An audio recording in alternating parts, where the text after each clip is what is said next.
حضرت ابو سعید رضی اللہ تعالیٰ عنہ بیان کرتے ہیں، رسول اللہ صلی اللہ علیہ وسلم نے فرمایا، تم اپنے سے پہلے لوگوں کے طریقوں کی پیروی و موافقت کرو گے جس طرح بالشت بالشت کے برابر اور ہاتھ ہاتھ کے برابر ہوتا ہے، حتیٰ کہ اگر وہ سانڈے کے بل میں گھسے ہوں گے تو تم بھی ان کی موافقت کرو گے۔ عرض کیا گیا اللہ کے رسول، پہلے لوگوں سے مراد یہود و نصارہ؟ آپ نے فرمایا تو پھر اور کون ہے؟ مشکات المصابیح حدیث نمبر 5361۔ حضرت مرداس اسلمی رضی اللہ تعالیٰ عنہ بیان کرتے ہیں، رسول اللہ صلی اللہ علیہ وسلم نے فرمایا، نیک لوگ ایک ایک کر کے چلے جائیں گے اور بیکار لوگ باقی رہ جائیں گے، جیسے جو کا بھوسا یا کھجور کا کچرا باقی رہ جاتا ہے، جن کے اللہ کے ہاں کوئی قدر و قیمت نہیں ہوگی۔ مشکات المصابیح حدیث نمبر 5362۔ حضرت حذیفہ رضی اللہ تعالیٰ عنہ سے روایت ہے کہ نبی صلی اللہ علیہ وسلم نے فرمایا، قیامت قائم نہیں ہوگی جب تک تم اپنے خلیفہ کو قتل نہیں کرو گے، باہم قتل و غارت نہیں کرو گے، اور تمہارے برے لوگ تمہاری دنیا کے وارث نہیں بن جائیں گے۔ مشکات المصابیح حدیث نمبر 5364۔ حضرت حذیفہ رضی اللہ تعالیٰ عنہ بیان کرتے ہیں، رسول اللہ صلی اللہ علیہ وسلم نے فرمایا، قیامت قائم نہیں ہوگی حتیٰ کہ ذلیل و کمینہ شخص دنیا کے مال و متاع اور عہدہ و منصب سے سب سے زیادہ بہرہ مند ہوگا۔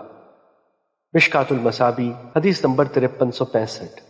حضرت ثوبان رضی اللہ تعالیٰ عنہ بیان کرتے ہیں، رسول اللہ صلی اللہ علیہ وسلم نے فرمایا، قریب ہے کہ گمراہ قومیں تمہارے خلاف لڑنے کے لیے دوسری قوموں کو بلائیں، جس طرح کھانے والے کھانے کے برتن کی طرف ایک دوسرے کو بلاتے ہیں۔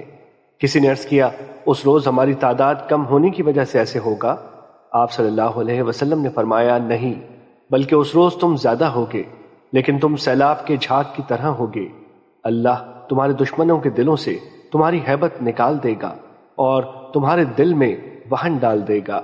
کسی نے عرض کیا، اللہ کے رسول، وہن کیا ہے؟ آپ نے فرمایا، دنیا سے محبت اور موت نفرت۔ مشکات المصابیح حدیث نمبر 5369۔ حضرت ایاز بن حمار مجاشعی رضی اللہ تعالیٰ عنہ سے روایت ہے کہ ایک روز رسول اللہ صلی اللہ علیہ وسلم نے اپنے خطبے میں ارشاد فرمایا، سن لو، میرے رب نے مجھے حکم دیا ہے کہ میں تمہیں اس سے جو اس نے مجھے آج تعلیم دی ہے وہ چیزیں سکھاؤں جو تم نہیں جانتے۔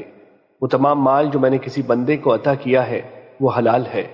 میں نے اپنے تمام بندوں کو حنفا یعنی باطل سے دور رہنے والے اور حق قبول کرنے کے لیے تیار رہنے والے پیدا کیا ہے۔ بے شک شیاطین ان کے پاس آتے ہیں اور وہ انہیں ان کے دین سے دور کر دیتے ہیں، اور میں نے ان کے لیے جو حلال کیا تھا وہ ان چیزوں کو ان پر حرام کر دیتے ہیں، اور وہ انہیں حکم دیتے ہیں کہ وہ میرے ساتھ شریک کریں جس نے کوئی دلیل نہیں اتاری۔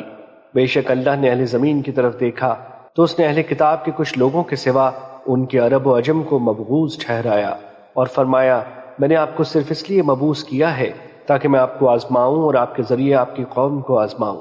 میں نے آپ پر کتاب اتاری جسے پانی نہیں دھو سکتا، جو ناقابل تنسیخ ہے، آپ اسے سوتے جاگتے پڑھیں گے۔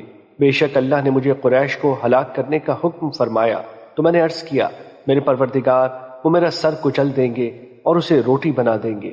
فرمایا، آپ انہیں نکال دیں جیسے انہوں نے آپ کو نکال دیا تھا، آپ ان سے جہاد کریں، ہم آپ کو تیار کریں گے، آپ خرچ کریں گے، آپ پر خرچ کیا جائے گا، آپ لشکر بھیجیں، ہم بھی اس کے مثل فرشتوں کے 5 لشکر بھیجیں گے، اور آپ صلی اللہ علیہ وسلم اپنے اطاعت گزاروں کے ساتھ نافرمانوں کے خلاف قتال کریں۔ مشکات المصابیح حدیث نمبر 5371۔